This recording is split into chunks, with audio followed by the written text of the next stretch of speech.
Hi everyone, this is Chaz and this is my video journal from Monday, September the 3rd, 2012.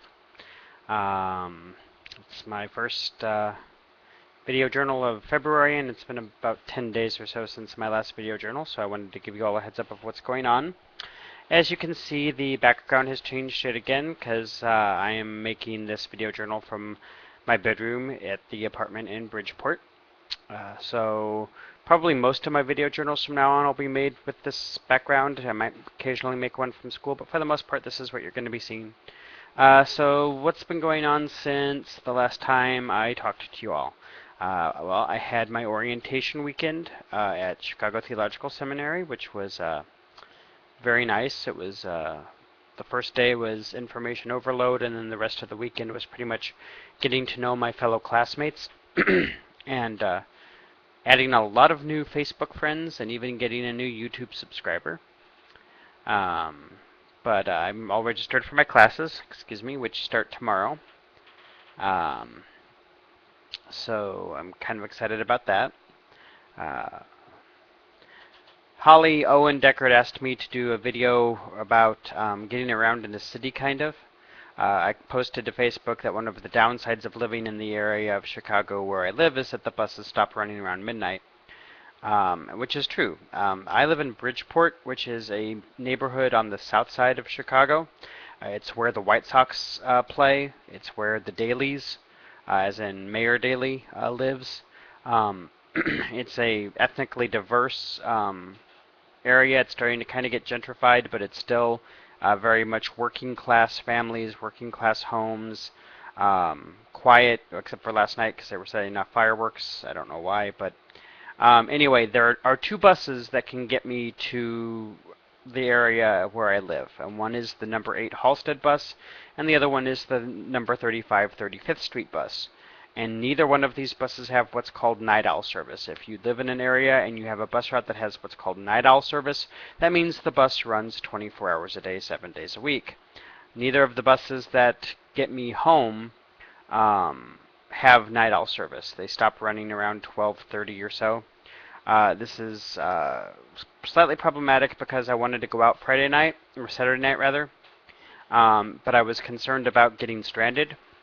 And since I wanted to go out and enjoy myself, my choices were to either leave early so that I would catch the buses, stay out until 4 a.m.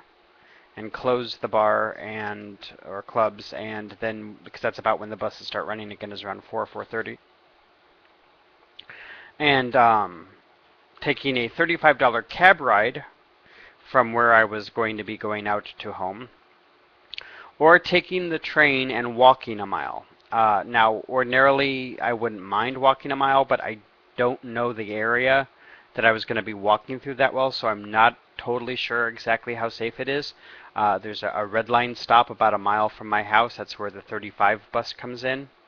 And if I had taken the red line to that stop, I could have walked the mile down to where I live. But like I said, I don't know how safe a walk down 35th Street at 1 or 2 in the morning would be. And I'd really rather not get mugged or shot or assaulted or any number of things that can happen to you when you're walking the streets of a large city at night alone. So that's what's going on. I've made some really good new friends through school. Kind of arranged transportation, at least coming home from school on Tuesday and Wednesday nights when I have my night classes. One of the things that I kept on saying that I was concerned about during my orientation retreat was how I was going to be getting home from class on Tuesday nights and Wednesday nights, because again, with the buses, if I were to take the buses home after my night classes on Tuesdays and Wednesdays, I was facing the prospect of waiting for a bus around 10:30 at night at 63rd and Halsted. And if you want to, and 63rd and Halsted is an area where most people do not want to be at night. It's a very economically depressed, very violent-prone area. And I would really rather not be waiting for a bus at 10:30 at night in that area. And when I would make this statement I got universal agreement that you really don't want to be waiting for a bus there at that time of night. So I've got a couple people who have offered to give me rides home after classes. And one of them is a guy who lives in the Bridgeport area also, so it's not really going out of his way too much to give me a ride home. So we'll see what happens. It's an exciting time. My classes start tomorrow. I've got my books ordered, or I've got some of my books, and the rest of them I've got ordered. So that's what's going on. I'm going to have to get in contact with David soon. There's an issue with car insurance that's coming to a head in the next month. And so we need to decide what's going to be done about the car insurance. The policy is in my name. I'm the primary, and David was added on as an additional driver. But since we're no longer together, since the car is no longer in my possession, and since we no longer live in Belleville, I had to let the insurance company know all of this stuff. So, and that, I no longer have my Toyota. So when I let the insurance company know all of this stuff, that the Toyota was taken off of the policy, that the remaining car was moved from being in Belleville, Illinois to Chicago, Illinois, the premium jumped from $630 to over $900, which,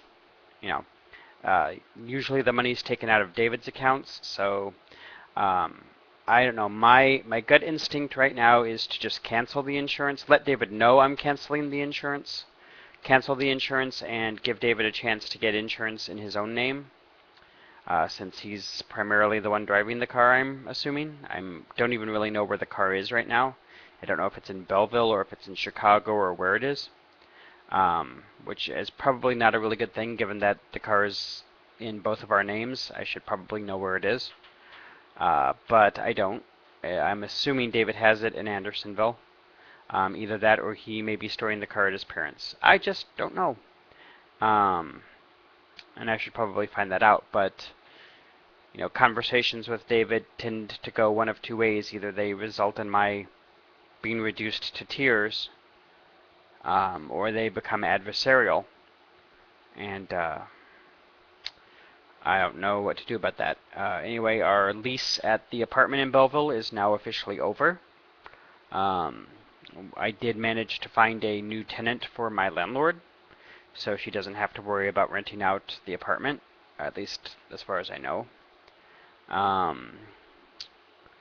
Went back to St. Paul's UCC in Chicago for church yesterday, had a pretty good time, was invited out to brunch again. Although this time no one offered to pick up my lunch, but that's okay. I can't expect every time I go out with someone that they're going to pay for my food.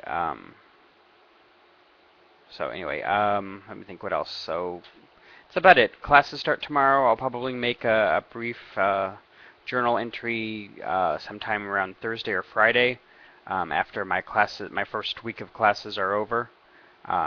Just so give you some idea of what I can expect for the next year, or at least for the next 12, 16 weeks, something like that for the next semester. Anyway, that's about all. Hope everyone's doing well and you're all taking care of yourself. Have a happy Labor Day and a nice relaxing Labor Day. Remember to take care of yourselves and each other. And for those of you who watch regularly, if you have any comments or questions or anything that you'd like to know about me, about my journey, about how I ended up where I am, feel free to ask, or feel free to look at any of the other videos in the video journal series. So that's about it. Take care of yourselves and each other. God bless. Bye.